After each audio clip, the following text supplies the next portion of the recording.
You know, an interesting situation was a project we recently did with a family business. It was a second generation family business, very successful, and they had some, I would think, very typical problems in a family business. The CEO was a type A personality, was growing the business, very growth oriented, very results oriented. He had a brother and a brother-in-law working in the business and two or three siblings that were just shareholders.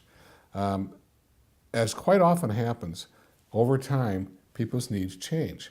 And there came a point in time where some of the shareholders that were not involved in the business were looking for some cash, looking for some benefit from owning the family business. As consultants, and as family business consultants in particular, we spent time interviewing the different family members to really understand what their needs are. Their financial needs, but equally important, their emotional needs. Because regardless of whether a family member is working in the family business, it's still daddy's business, you know, and they want to stay quite often attached to it.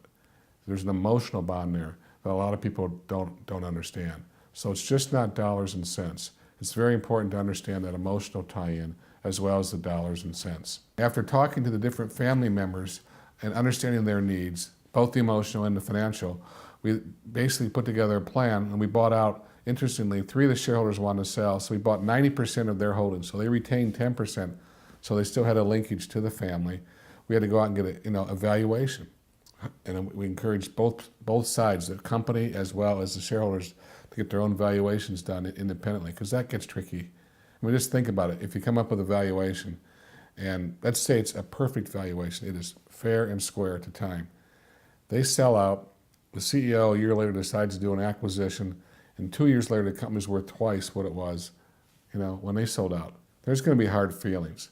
So you really need to anticipate those kinds of nuances and be certain that down the road, I mean, the question I always want to be able to answer is down the road, people are still going to say it's fair, and that we can explain the process of need be that we all went through, and this is how we got there, and to kind of remind people that yes, you're still being treated fairly.